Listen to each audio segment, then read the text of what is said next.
Yes, Ms. Graham. We were looking at the use of force SOP just before lunch, and I wondered if we could have that back on the screen. And I'd like to look at section 4.7. And we were talking about how the information that we see in the SOP sometimes is mirrored in the manual, 2013 manual, and the PowerPoint. So looking at 4.7, officers' reasonable response force options. By combining the elements of profiled offender behaviour and impact factors, it affords the officer staff the ability to quickly assess the threat and to make an informed decision to adopt appropriate tactics from a range of force options in order to deal with the situation in a controlled, justifiable and accountable manner. And then it categorises them, and I think as we go through 4.7, we will see that there are 5 levels, which is what you've explained to us earlier today. And we see all of them there, leading up to deadly or lethal force. And just to clarify, can we go back to level 4, please? Defensive tactics. These tactics are generally perceived to be strikes, whether delivered by means of empty hand techniques or baton strikes, but also include the more robust defensive handcuffing techniques and the use of CS incapacitant spray. And I think earlier you'd said you thought it might be level 4, but you weren't 100% sure. But certainly according to this version of the use of force, SOP, it was a level 4 defensive tactic to use your CS spray. Thank you. Before I move on, can I also just very briefly look at the manual, just to refer to pages 14 and 15. And we should see on these pages again that the profile offender behaviour and the response, the reasonable response, is replicated or covered in the manual. Pages 14 and 15 is the next one. And we see the same levels again. So they're appearing in the manual, the SOP and the PowerPoint presentation. Yes. Lovely. And can we have a look, since we're on the manual, at 6, 7 and 8? Oh, sorry, pages 6, 7 and 8. And again, we see page 6, tactical communication. So again, and 6 and 7, 8. And again, these are things that we saw in the PowerPoint as well. And you've talked to us about the 5-step positive style of communication. And then page 8.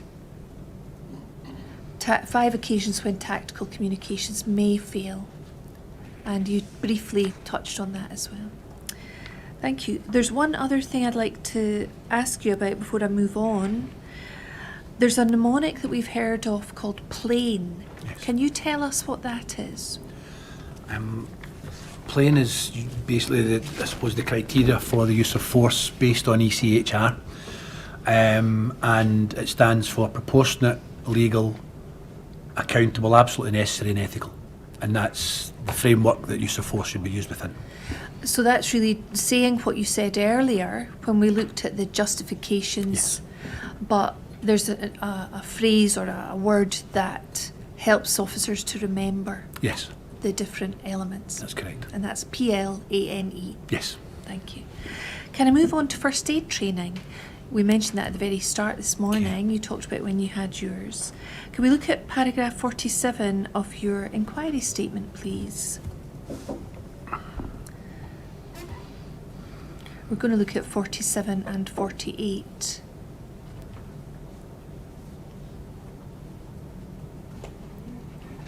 And you'll see that this is head up first aid training.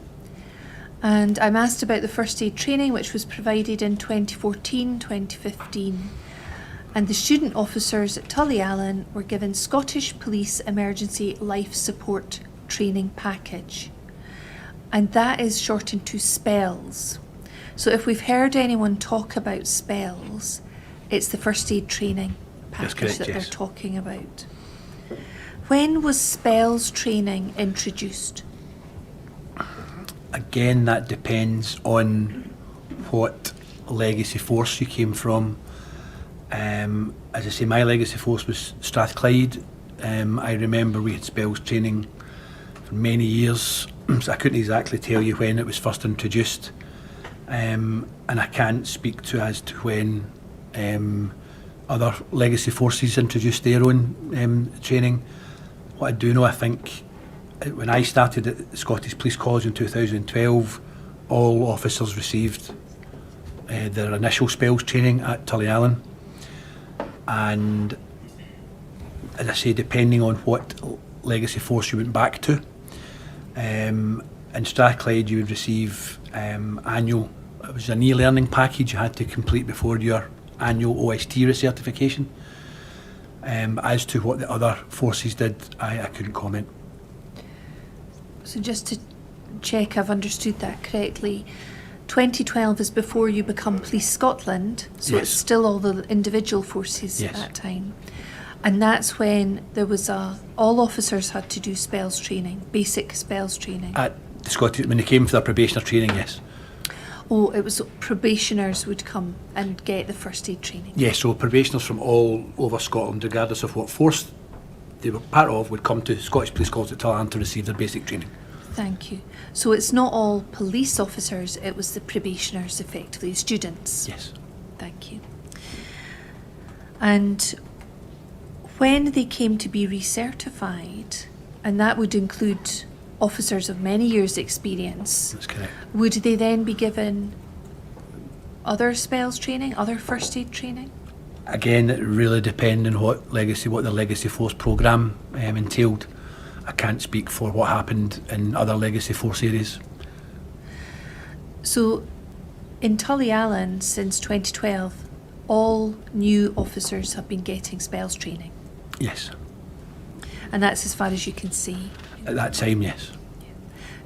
Can you confirm something is different now? They still receive their first aid training or spells training at Tullyallen. Excuse me, but Police Scotland have recently introduced a new 2-day annual OST refresher programme, which is an enhanced OST and first aid training programme, which includes a significant increase in first aid training that the officers receive now. Is that compulsory for officers? That's correct, yes. It is. Thank you. And do you know the percentage or the number of officers who've gone through that compulsory package? I couldn't say, sorry.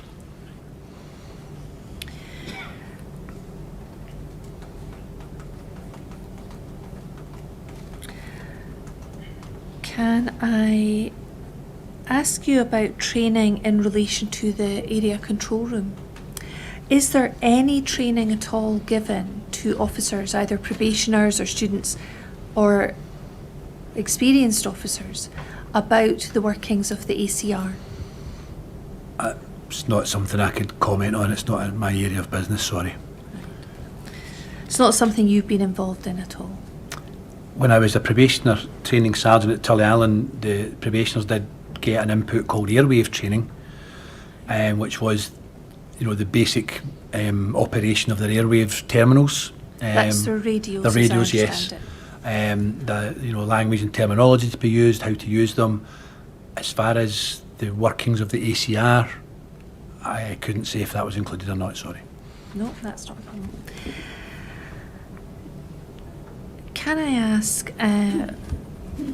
where officers may be responding to multiple reports of a man in possession of a large knife in a public place, if in a situation like that, if when they attend they can't see the knife, what training is given to officers about approaching that situation?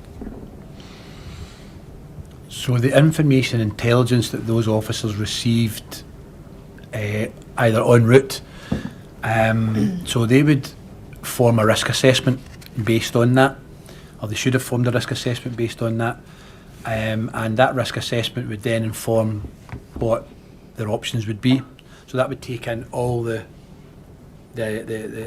elements that we spoke about, impact factors and profiled offender behaviour, etc. When the officers arrived at the scene, then that obviously that information and intelligence would change, because they then would have sight of the subject. They would be able to see the subject's behaviour, if they were verbalising anything, you know, and they would then, I suppose, reassess their threat assessment, which would then inform what tactical options they would feel would be appropriate. As far as the training back then, as I said, there was no scenario training included that I'm aware of. So the officers were taught a tactic called contact and cover, which ensured that the officers would maintain, or they were taught to maintain a reaction gap of about 4 to 6 feet. If a knife was involved, the training included that reaction gap should be greater, because the closer you are to a subject, action always will beat reaction. So the closer you are from a subject, the safer you are. And that was really the only training that they would have received on how to deal with someone potentially or allegedly in possession of a knife. It was, as I say, there was no scenario-based training, so those officers wouldn't have had a chance to practice those tactics, and there wasn't really any recognised tactics back then. We had what was known as the cut principle, but that was in the context of when a knife was actually, or a knife or a weapon was actually presented at an officer, as opposed to how to approach a subject that may be in possession of a knife. My experience was, again, it was about gaining control and compliance. Can you give us an example of scenario training and what that actually is? So, for an activity such as officer safety training, where there are a number of elements that you have to put together, academic research will tell you that the best type of training to get the greatest learning from that training for that activity would be scenario-based training. So scenario-based training is when you act out an instant, a situation. You'll have a role player who will act the role of the subject. They will act in a certain manner, and the officers will have to practically deal with that situation as they would operationally. And that would be the sort of training that's now given in Tullyallen, is it? We moved to a new 7-day course to allow for 2 days of scenario-based training. I left prior to that being implemented, so I don't know, but I believe it is. I certainly introduced scenario-based training back in 2016, the new programme. So for new officers in 2013 to 2015, they wouldn't have had that scenario-based training. Not really, no. But for experienced officers who've been out in their daily work as officers, they would have had real-life experience instead. Yes. You've mentioned the cut principle. Can I ask you to look at paragraph 63 of your inquiry statement, please?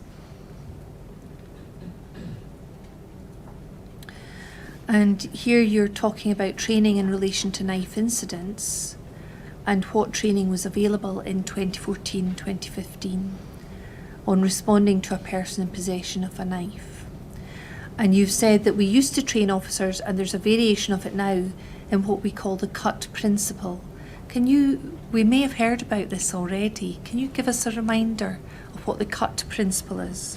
So the cut principle is a tactic, a set of tactics to be used if that officer is present or has a knife or another weapon presented at them by an individual, and it's a safe way to deal with that incident. The cut principle is separated into 3 separate elements. The C means create distance, the U is use cover, and the T is transmit. Transmit, what we mean by transmit is to shout, make a loud shout of knife, so that colleagues, members of the public, whatever it may be, will know that there's a subject in possession of a weapon. Can it only be used if a subject has a knife or presents a knife, or can it be used if you have suspicions that a person has a knife but you cannot see the knife? That would make sense, and unfortunately, the way it was trained was only in the context of a knife being presented. But I certainly used it, those principles when dealing with someone who either has had a knife or I suspect, reasonably suspect may have possession of a knife. It makes common sense to maintain as much distance as you can, and if there's cover there, use it. Thank you. And again, just briefly to move away from your inquiry statement, do we see this in the 2013 manual at page 25? So this is PS 11538A at page 25.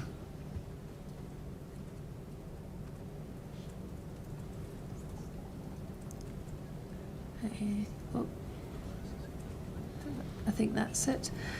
So this is page 25 of the 2013 manual, and again, do we see CUT, cut, create distance, U, use cover, T, transmit? Yes. And so that was in the manual at that time? Yes. Thank you. And I think it was also on one of the slides in the PowerPoint, PS 1728, slide 22. Right. And again, it's about edged weapons, and CUT appears there as well.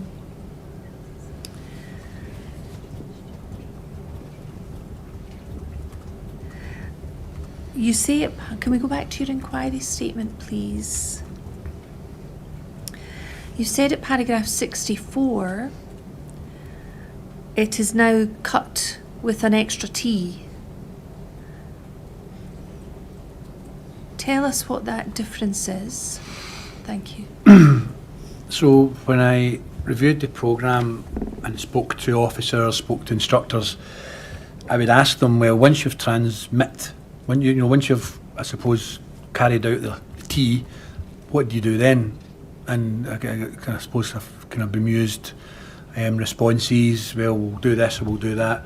So in order to, I suppose, to reinforce and to give officers that thought process, I added the extra T, so it now becomes cut, so that the response doesn't just finish with transmit, as you have to do something else after that, and the final T means tactical option. So once you've transmitted, you have to then, based on all the information, intelligence, risk assessments, etc., you then have to select a tactical option, and that could be withdraw, it could be carry out knife defence, it could be anything at all. So any of the tactical options that we teach. But the first step in using this process is create distance. That remains the same. Where possible. Yeah, it's not always possible. Right. So where it's possible, yes, if you're using cut, you create a distance between yourself and the subject. That's correct. Are there any requirements in relation to how big that distance should be, or? So we talk about, I suppose, a normal reaction gap is about 4 to 6 feet. That takes you out with what we call the fighting arc, where someone can punch or kick you. Also, that 4 to 6 feet will give you that, I suppose, half second of reaction to someone's action. When we teach knife defence, we will always say that gap should be increased because of the significantly higher risk of injury with a knife. We don't prescribe, we don't say 10 feet or 12 feet. It's where possible, try and create a greater distance than the standard 4 to 6 feet. Greater distance and the reactionary gap? Yes, if you can. Where that's possible? Yes. Paragraph 65. So it may be appropriate, if you think someone's in possession of a knife, that you maintain that reaction gap and probably increase your reaction gap, and as one of your tactical options, seek backup before intervening. So seek backup before intervening, what did you mean by that? So there, if we have an individual in possession of a knife, for instance, now what we train is, use a concept of contain and negotiate, as we'll try and contain that incident the best we can, because obviously the risk of trying to physically intervene or carry out a physical intervention with a subject with a knife is extremely dangerous. So you want to try and minimise and mitigate that risk as best you can. And if you can, then, you know, you will create that distance, try and contain the situation, and call for additional resources if required, and that could include specialist resources, including, you know, for instance, taser officers, dogs, potentially public order officers, firearms officers. And that's via your radio? That's correct, yes. And then it says, now, if that person's in possession of a knife, create distance. Is about creating that distance, containing the situation as best you can with the officers available, then to transmit and ask for additional resources. You've explained what those would be. So it's wholly appropriate if there's no need for an immediate intervention or physical intervention at that time. Can you just explain that last sentence? There will be occasions when, if someone is in possession of a weapon or a knife, there may not be a requirement for an immediate physical intervention. What would those circumstances be? I suppose I'll go back to what I said earlier on. If there's not any immediate, you know, serious threat of risk or harm, then placing yourself in that danger when there's no immediate risk is counterintuitive as far as I'm concerned, and as far as the training is concerned now. If that person is actively, you know, causing someone else harm, themselves harm, or there's a potential, you know, immediate potential for that, then unfortunately there may have to be a need for a requirement for a physical intervention. But that puts everyone at risk. Including the officers? Especially the officers, yes. Especially the officers. Yeah.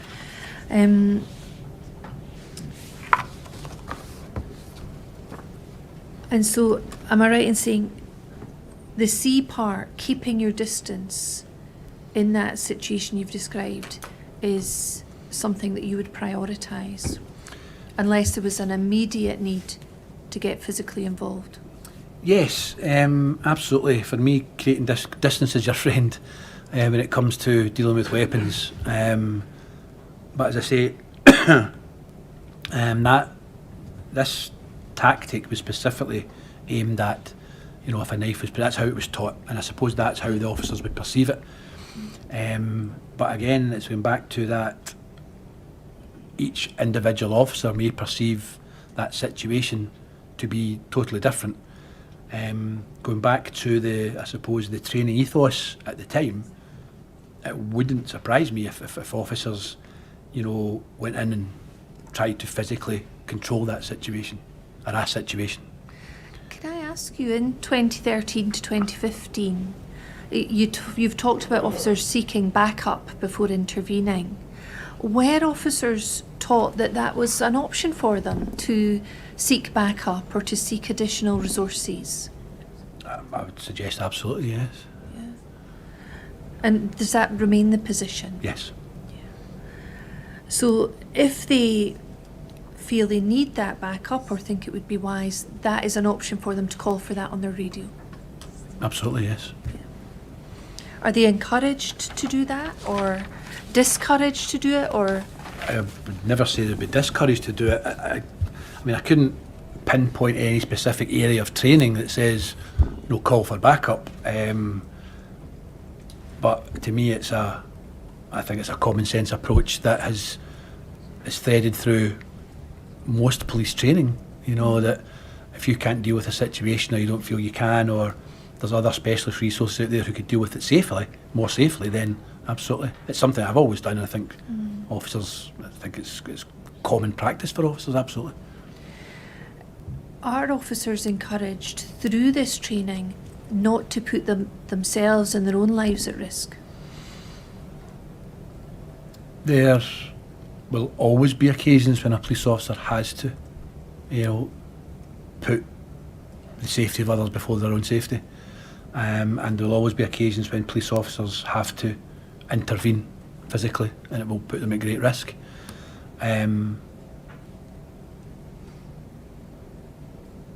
It's up to their own perception of the incident and their own perception of their own skills, knowledge, etc. If they feel that they can deal with that incident, you'll get some officers who feel they can deal with an incident, you get some officers who feel they couldn't.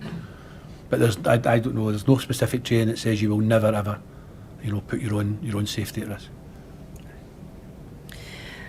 Can I move on, please, and ask you to look at document PS 11500?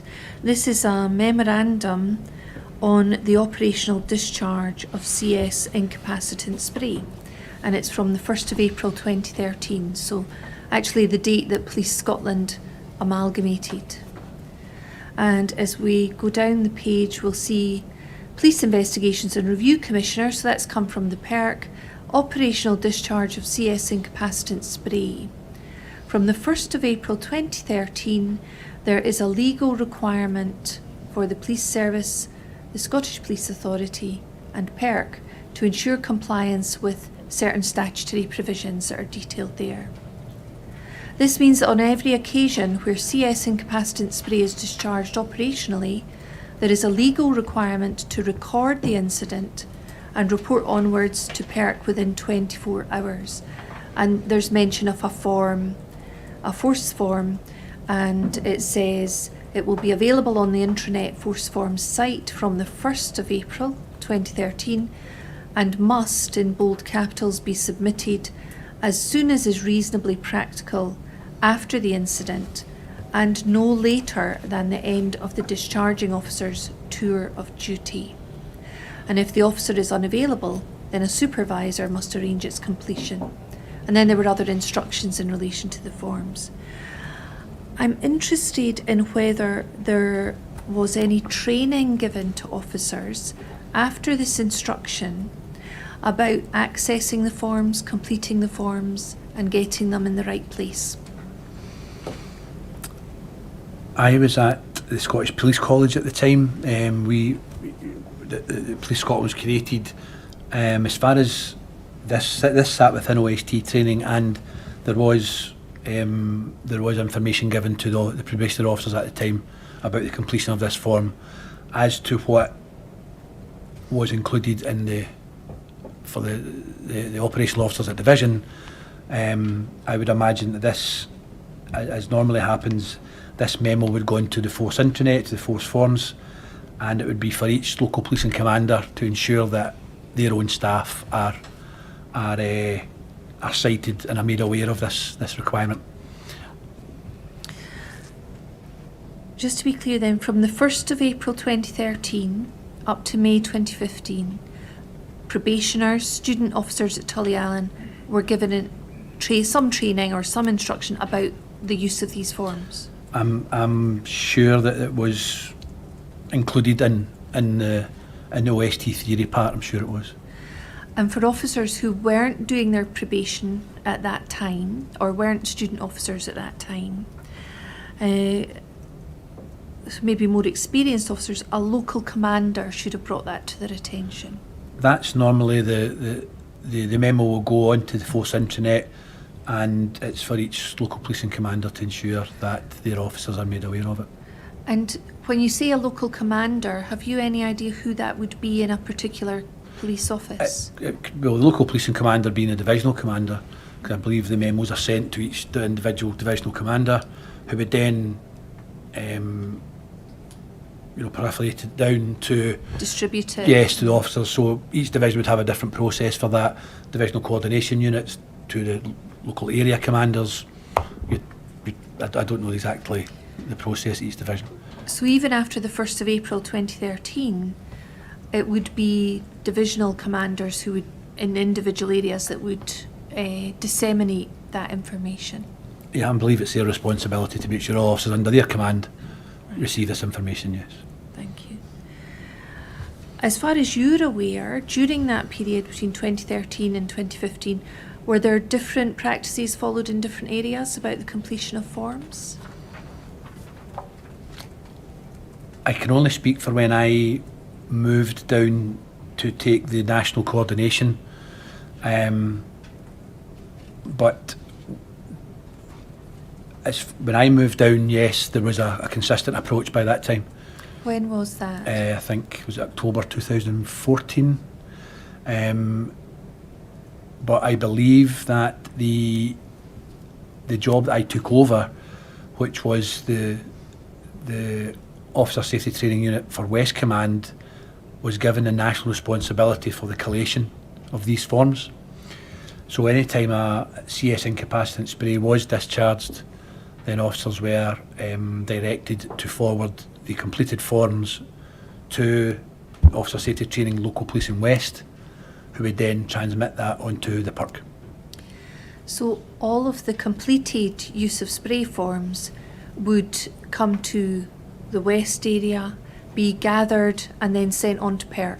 That's correct, within yes. the timescale? Yes, because we were the only area that had a full-time team, full-time OST team at that time. And forms could come in presumably at any time, day or night? That's correct, yes. Thank you. And they were supposed to go to the PERC within 24 hours, so it was a Yes. short time scale. Yes. Can you tell me, was there any training given, again thinking about 2013 to 2015, any training given about use of force forms generally, not just the use of sprays? I don't know what training was given to divisional officers during their annual recertification training. I do know that there was, again, another, I suppose, a disparate approach to recording use of force. Again, it was done in legacy force systems. In some areas it was still a paper system. And we standardised that, I think, in 2015 potentially, where every use of force form had to be submitted on scope. There was an input in a new programme, but as to the old programme, I don't know what training was given. I can't remember, sorry. We've heard some evidence that these forms were available online through the computer system, but maybe not as available otherwise if you didn't have access to a computer. Would that be correct? Again, the processes were different across the legacy forces. I say the West Command, we had been using the scope system and we submitted our use of force forms through the scope system. I know there was some paper systems. I think Loading and Border still had a paper system. And other ones used their legacy force, whatever their operating systems were. But yeah, it wouldn't surprise me if you didn't have access to a computer in a certain area, then you wouldn't be able to submit the form. Was there any training given during that period in relation to the completion of notebooks? There was some training given to what we call tactical report writing. And that is how to accurately record your use of force, referencing, plane, impact factors, etc., so that you could provide the full picture of, or your full justification of your decision to use force. That was delivered at Tullyallen to the probationers. The probationers also received a notebook input how to complete a police issue notebook during part of their probationary initial training. As far as, again, we go back to divisional officers, and I don't recall any inputs during the annual refresher training about completion of police issue notebooks. So again, for anyone going to Tullyallen or being part of that training process between April 2013 and 2015, they would have had that training. They would have had some training, yes. About tactical report writing. Yes. Which would effectively be justifying use of force. Yes. Thank you. Was there any training given at that time about operational statements and the completion of those? And I know there was training given to probationers in general about how to complete a police operational statement. As far as specifically within use of force, I vaguely remember a guidance document. I know we created a guidance document for 2016, how about the elements that should be included, in an operational statement when force is used. But as to prior to that, I couldn't say. Thank you. Can I ask if in 2015, May 2015, officers were trained in the Independent Advisory Panel Common Principles for Safer Restraint? And in particular, were officers at that time trained that if 3 or more staff were actively involved in a restraint, then one of those must be in control of the restraint and it must be clear at all times to those involved in the restraint who the controller was. I don't recall that having been part of the training, no.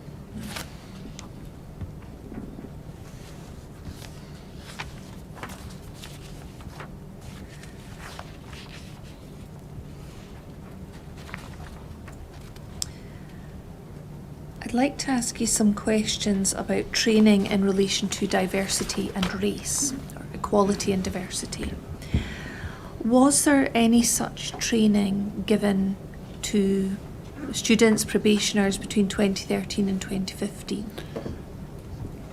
Not OST specific, but being a probationary training sergeant at the time, then yes, there was, I think at that time it was a 2-day diversity awareness course. And for officers trained prior to that period, are you aware what training they received in equality and diversity? I'm not, no. No. When you came into your role, did you give any consideration to introducing an equality and diversity component into the training that was given at Tullyallen? As part of OST part of training? OST. In the new programme, yes. At the time, what we have to be aware of is that whilst OST, will go into other areas of policing, there are other areas of policing that provide specific training. Oh, sorry. Oh, I'm so sorry. Oh dear. Sorry, I talked with my hands. I'm so sorry. I can see it there. Sorry. Sorry, It's where not, was I? it's not a problem. I do that sort of thing all the time. Sorry. Okay. We were talking about training and the officers who come out of Tullyallen go into other areas. And you say that certain other areas will have bespoke or tailored training in that field for those officers working in that field. Yep. But was there anything given to all officers or other than the 2-day programme that you've mentioned? The 2-day programme is all that I'm aware of at Tullyallen at the time. Right. And do you know what the content of that programme was? Diversity training at Tullyallen at that time could only be delivered by trained diversity awareness trainers. They had to complete a specific training package. So I wasn't a diversity awareness trainer. So I couldn't say what the actual content of the training was back then. But if we spoke to someone who was a diversity awareness trainer, they might be able to provide us with Yes, more information. I would suggest so, about that. yes. Thank you. For officers who were past those early years, if I can say, past their probation, did they come back to Tullyallen at any time to do this 2-day programme for diversity? I don't know. I don't believe so.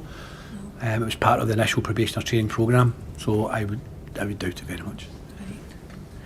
Right. For your own personal career, have you had equality and diversity training? Obviously, from my own interest, I sat in the training delivered at Tullyallen just to get an oversight of it. We've had, I'm sure, online diversity training that's been provided by the force to us. Right. Tell us about the online training.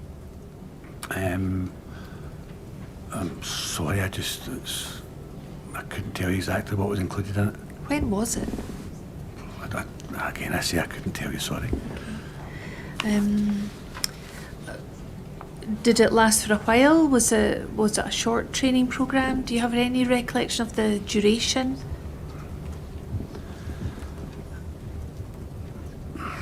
Obviously, if it was I'm sure that it was the online programme. So the online, you do it in your own time. Obviously, it's not a classroom based.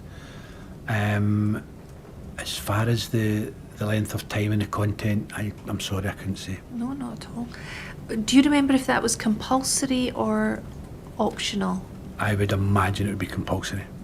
Compulsory. Compulsory across the whole of Police Scotland? I would assume so. That's an assumption. It's an assumption, of course, yes, sorry, but I couldn't say. And you said you watched the 2-day diversity course. Yes. Do you have any memories of the content of the course having watched it? So, from recollection, we would cover such aspects as, you know, the Equality Act and legislation in relation to equality and diversity, protected characteristics, protected groups, you know, basically definitions of what discrimination was, what prejudice was, etc., and how it affected, you know, particular groups. There was a number of other elements to it, but that's all I can recall at the minute. Do you remember if there was any training about sensitivities around religious or cultural matters? I'm sure that was included in the training at the time. Anything about racial stereotypes? Definitely stereotyping was mentioned. Whether it was reference to racial stereotyping, I couldn't say, but there was definitely a section on stereotyping. Do you remember any of the training that was given in relation to that? I can't recall now, sorry. Anything covered about the use of racial language? Again, I couldn't recall. Unconscious bias? We train on unconscious bias in OST, confirmation bias and unconscious bias, that was in OST, but as far as that diversity course, I don't know. Tell us about your training in relation to unconscious bias in the OST. So there's a part in the manual, or there was a part in the manual regarding, you know, the awareness of unconscious bias and how it can affect people's decision making, potentially. Were you given techniques to guard against unconscious bias? Not at the time, no. And for yourself, when you've obviously been promoted, you were a sergeant, you're an inspector now. At those moments in your career when you were promoted and you would have men under your command, if I could say, were you given further training at that time in relation to those new roles that you were going to be doing? You would complete a first line manager's course on being promoted to sergeant, but there was no second line managers because there was no specific training for an inspector other than the police incident officer training. Right. And did any of that additional training encompass equality and diversity issues? When I get promoted to sergeant, I don't believe so, no. Could you give us any examples of how any of the equality and diversity training you've received, has assisted you in your role as an OST instructor? So one of my prime responsibilities is the creation and the maintenance of what we call an equality and human rights impact assessment. I've received training on how to complete what's an equality and human rights impact assessment. I have received diversity awareness training, obviously, and so through the EQHRIA process, it makes you, acutely aware of people's characteristics, and how policing can either protect those characteristics or infringe on them. Can you tell us any more about that? In what respect, sorry? As an example, I was An hoping example, you could for maybe give us an instance, example. So part of the EQHRI process is looking at all the available evidence. If you take a protected characteristic and the articles of the ECHR, then part of the EQHRI process is to look at the available evidence, look at your own workforce, look at your communities that you serve, look at academic research, etc., and how a particular part of policing may, in this case use of force, may either, as I say, protect those rights or potentially infringe those rights. So, for instance, when we look at, say, for instance, disability, you know, how if a police officer uses force on someone with, say, for instance, a physical disability or, you know, a neurodiverse condition, etc., then what is the potential for, if you want to call, harm or impact to those individuals through a police officer using force? And what you then do is you try and put measures in place to mitigate that, normally through training, through awareness. And that's something that you take account of, or did, when you were involved with the OST training? Yes, I wrote the Equality and Human Rights Impact Assessment for use of force SOP, yes. Right. And when did you do that? 2016. So was this after the introduction of your 2016 manual? It was to support the introduction of it. It was part of the package Yes. that you prepared? That's correct. Was a quality impact assessment available prior to the one in 2016 which you wrote? Not that I'm aware of.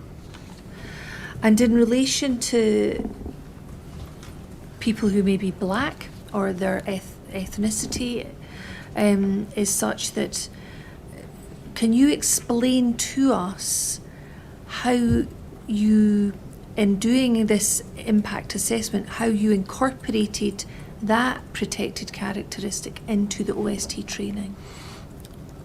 So, a person's race should not be considered as part of the threat assessment process. So, the threat assessment process is based on the threat posed by that person to themselves or others. So, when you talk about race, then if a person has a knife, if a person is being violent, if a person is in crisis, then, you know, the race of the person should not impact on that officer's response and options to that incident. It should be based on the information intelligence and the threat and harm that's being caused. So it should be completely disregarded? It should be, yes. As part of your impact assessment, did you have any data about whether it is completely disregarded? At that time, the only data we had was the amount of force, or, you know, many times baton has been used and many times handcuffs have been used on, you know, a breakdown by ethnicity. Mm-hmm. So that was available, but you've explained to us, if I'm correct in saying that, in relation to the completion of paperwork, it was still based to some extent on legacy forces and there wasn't necessarily consistency. So the best data we could get, mainly from scope and from the forces who were on scope. We also were able to establish data from certain legacy forces, from, like, say, for instance, spreadsheets, and they would capture the ethnicity of the individual that force had been used upon. Do you remember those statistics? I don't remember at all, but what I do remember was that there was no disproportionality identified. Right. And that was based on a limited sample, based on the forces who were using scope? Yeah, it was based on the data that we could obtain, yes. The best data Yes. you could obtain at the time? That's correct. And as part of this impact assessment, did you, as part of that, consider whether any connection was ever made between officers in relation to existing threat levels, in relation to terrorism, and the ethnicity of a person? That's, as far as threat levels, terrorist threat levels and ethnicity, it's not something that we considered in OST, no. All right, thank you. In the years since the death of Mr. Bio, so May 2015, when you were in your role in regarding OST, had you been involved in any discussions at all about the need for Police Scotland officers to have additional equality and diversity training? I personally wasn't involved in that aspect, no. No. Are you aware of others being involved in discussing training on a national scale in Police Scotland? I mean, I'm aware that there was, I think, a push for enhanced, diversity training. Whether that was in direct relation to the incident, I couldn't say. Who was making that push? I couldn't say. I'm just aware that there was, within training circles, there was rumours or talk, that there was going to be new training involved and introduced. When you say there was talk, who was talking about that? It was kind of just within training circles. It was just other supervisors or whatever. I can't actually remember where it came from. Would that include instructors, supervisors? When you use the word supervisors, It was probably the training within training, the training supervisors in Tullyallen. at Tullyallen, at Jackton, and other training centres. Yes. Did any senior officers have any contact with you to consider enhanced equality and diversity training? Not that I remember, no. Do you remember it being part of your review or being discussed? I mean, the review, I carried out the review before the incident, but it was not something that I identified within the review. That wasn't the purpose of that review. No.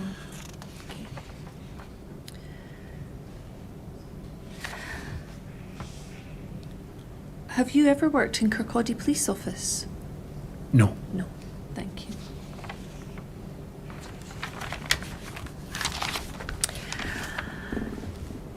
Were you aware in or prior to May 2015 of a level of public concern about the use of force by police officers, particularly in relation to black men?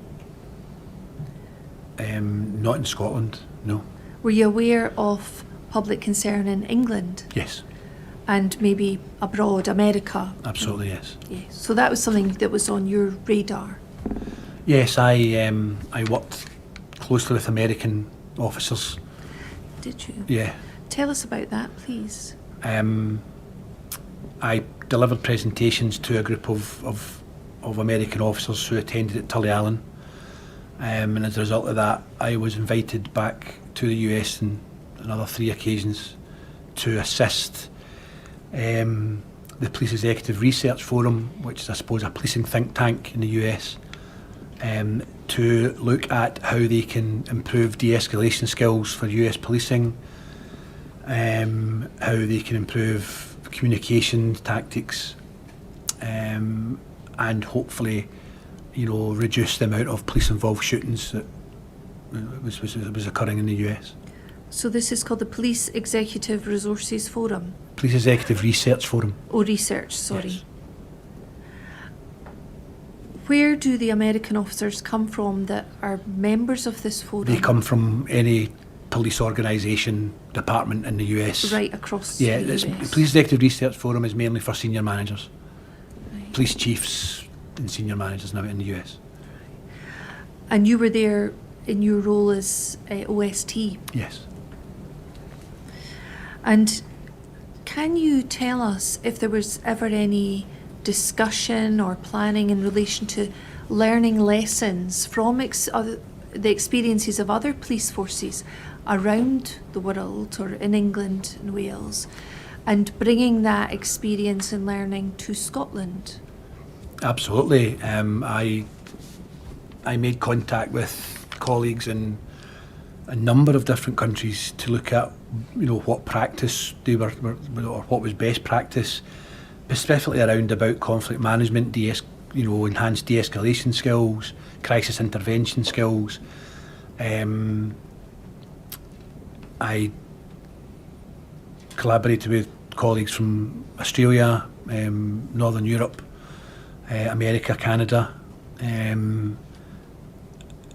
obviously the UK, and the College of Policing, etc. And so yeah, I worked extensively with other colleagues across the globe to try and identify best practice that we could bring in to help better inform our training. Can you help us by giving us any examples of where you did bring that best practice from other jurisdictions into Scotland? So if you look at, I suppose, the de-escalation training, the managing people in crisis training that we incorporated into training from kind of 2016 onwards, a lot of that was informed by what we learned in the US, especially in respect to the crisis intervention, kind of mental health training. At that time, a lot of the US agencies had specific crisis intervention departments or training our officers, and we took a lot of that back. The value and the importance of integrating communications and tactics together as opposed to just physical skills. Scenario-based training that they were doing in Western Australia, we brought that in to kind of replicate that. I visited Berlin and worked with the Berlin police and looked at what they were, their scenario-based training was as well. And a lot of that helped inform the new 2-day programme that's now in just now. But as I say, I left in 2020, so I don't know to what extent all the stuff that we wanted to bring in has actually been, implemented. We may later want to hear about the current situation, but you're perhaps not the best person to provide us with that information. I say I left in 2020, so I wouldn't be the best person, I wouldn't suggest, no. Not now. No, not now, certainly not. And when you brought that best practice and those examples back to Scotland, you said you incorporated that into your 2016 manual. Was some of it, what we could. Package. Yes, what we could. What about officers who were trained prior to that? Was there any training given to them in relation to these learning points that you gathered together from around the world? Not prior to 2016, no. No. Right. Can we go back to your inquiry statement just for a moment? There's a section of your inquiry statement where you've very helpfully given the chair at paragraphs 52 to 62 a summary of risk assessments generally. And I'll let you see them on the screen, although you've got the hard copy in front of you. And you talk about dynamic risk assessment in the period 2014-2015. Can I ask, just to be absolutely clear, was any advice or training given to officers during this period in relation to racial stereotypes and the impact they may have on the assessment of the level of risk posed by a person?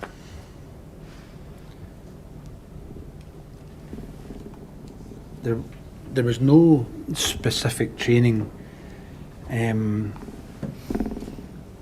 that, because, as I said earlier, race should not play a part in an assessment of threat and harm. We may hear more evidence about this at a much later stage. We may hear about something called racial threat theory, and we may hear about statistics that show the impact of the use of force, particularly on black men. And I'm interested in whether when you were reviewing the OST training, you took account of statistics or up-to-date data on those matters, the statistics showing the preponderance and the racial threat theory. So, although perhaps fantastic if it isn't part of that process, that risk assessment process, and that's the ideal, but the underlying data and the reality may be different, and I'm wondering if you took account of that. I'm also aware of that. As far as our data was concerned, we hadn't identified any disproportionality in relation to the use of force. A matter of fact, the only disproportionality I think we identified was against males, because males, I think there was a higher proportion of use of force against males, but They only take up something like 49%, etc. of the population. So that was the only disproportionality that we ever identified, as far as I was concerned. We hadn't identified from the data and that there was any disproportionality with regards to police use of force in Scotland against any, that particular, against black males. So Thank you. it wasn't something that we considered in the training at that time. Not at that time. Not at that anyway. time, no. Is that something, as far as you know, that has been incorporated into training, or do you not know the current position? I don't know if it's been incorporated into OST training.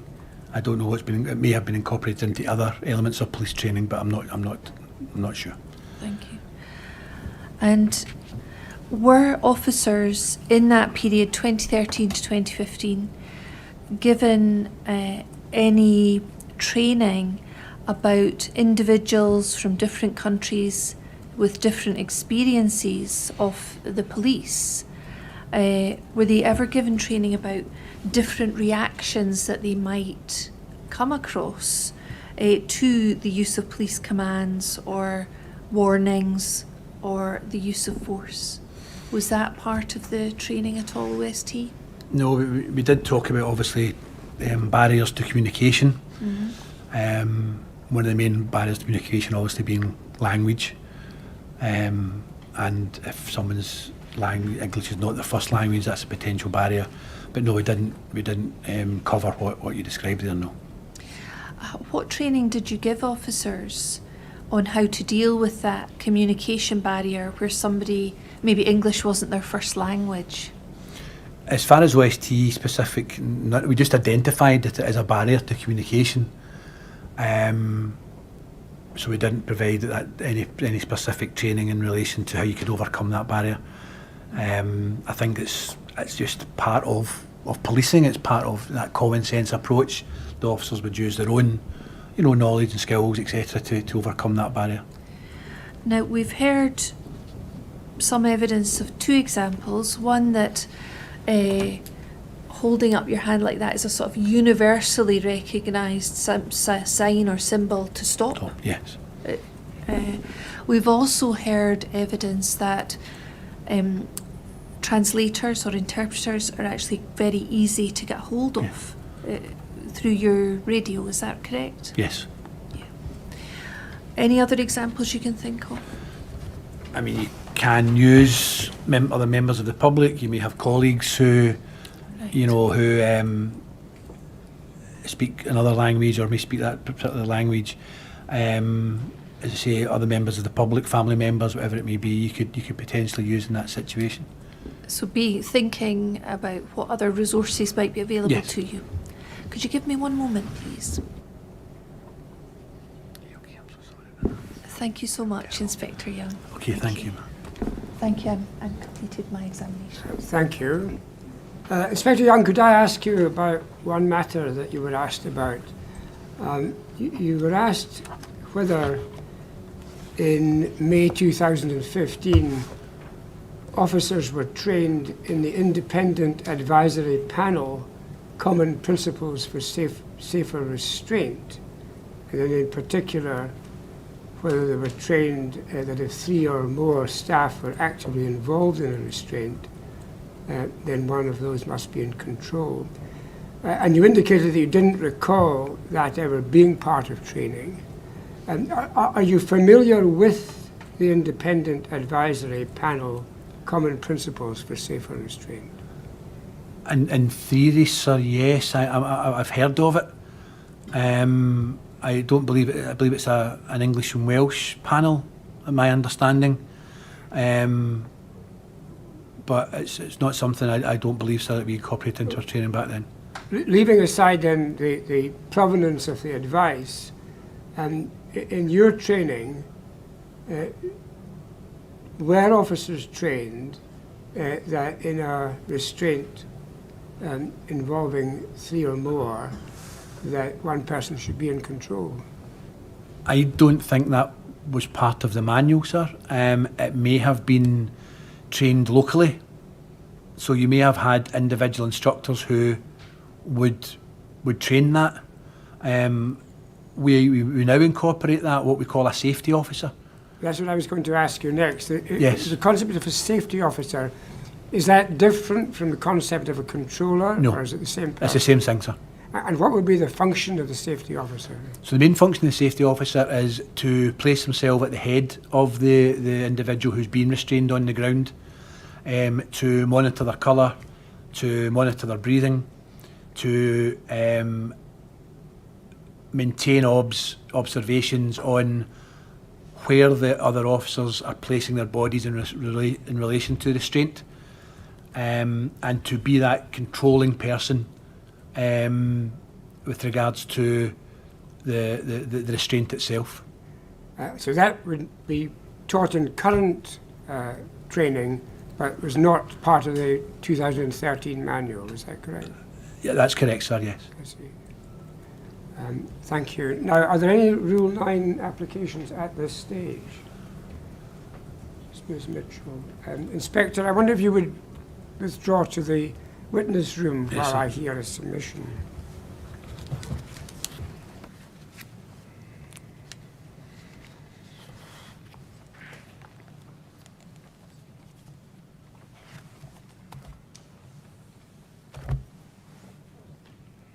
Ms. Mitchell, would you come round here?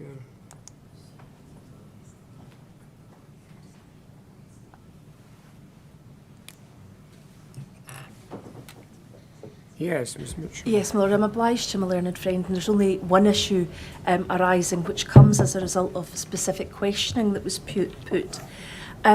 When this witness was asked about various hand movements and hand gestures, he at 91:23 talked about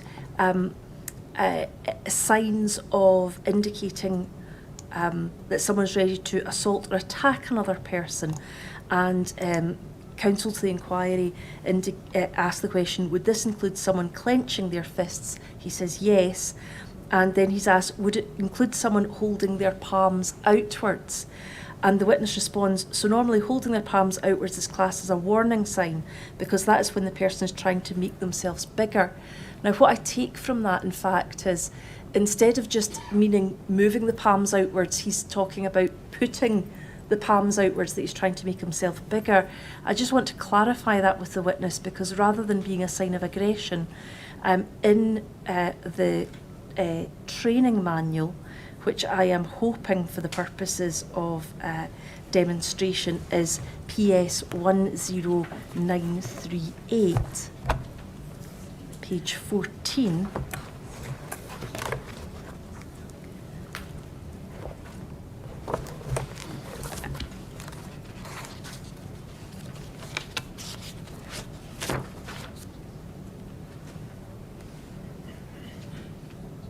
If we go to actually number 8 on this, I think it is, if you just go slightly further up. Yes, as we see, recognising compliance and signs of submission, one can see that open hand gestures with the palms facing the officer are the most common physical signs of compliance body language. So I just wanted to clarify with the officer that when he gave evidence that palms outward was a sign of threat, he wasn't talking about when someone just rotated their hands outwards, rather he was meaning when someone meant large gestures. Yes, very well. I shall allow you to clarify I'm that. obliged.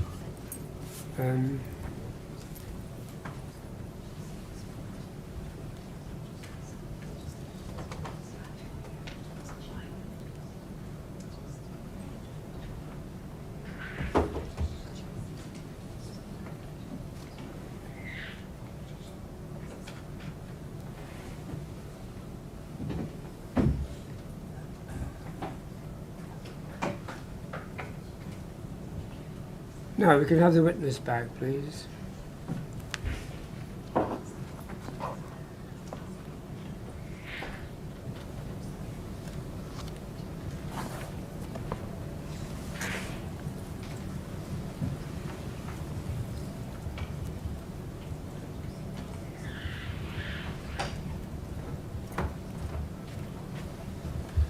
Inspector, Miss Mitchell, who's senior counsel on behalf of the Sheikh Obayo families, is going to ask you one matter. Okay. I wonder, we were talking, or you were talking your evidence earlier in relation to hand gestures, in particular in relation to whether or not someone's ready to assault another person. And my learned friend asked you whether or not the hand gestures you might expect. She said, would this include someone clenching their fists? And you said yes, and for the purposes of the tribunal, that's at 9123. And then she said, would it include someone holding their palms outwards? And your response to that was, so normally holding their palms outwards is classed as a warning sign because that's when someone is trying to make themselves bigger. Now, I just want to check with you, when you say holding your palms outwards, can you identify what that would look like to you? So hold your palms, it could be that. Indeed. Yeah. Now, for the purposes of the inquiry, what you're doing is you're physically making yourself bigger Yes. at that point. May I ask you simply to consider the position where someone is walking with their arms by their side, but has their hands rotated outwards with their palms at the side? Uh-huh. Would you consider that to be a matter or a hand signal to show that that is someone ready to assault or attack another person? I would probably say not. Having your palms out can also be construed as a sign of submission. So it's down to perception. But if someone's just walking with their hands down and their palms out, then I probably would suggest that's not a warning sign. Yes, so if someone were to say he was walking towards me with his arms at his side and his palms facing forwards, you would say that that would not be a... I would suggest not, it's not. I see. And I wonder, just for the purposes of exemplification, if we could have up on the screen the document which is the Student Training Manual, Module 1, Section 4, and I think we'd identified that as page 8 of the document.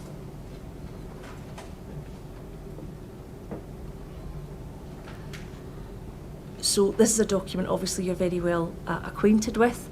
Do we see that it is headed Recognising Compliance and Signals of Submission? Yes. And do we see the second paragraph? I wonder if you might want to read that out for us, please. Compliance has both verbal and body language components which are easily enough to identify. Open hand gestures with the palms facing the officer are the most common physical signs. And you would agree with that? That's correct, ma'am, yes. No further questions arising. Thank you, Inspector Young, for coming to give evidence to the inquiry. When I adjourn, you'll be free to go.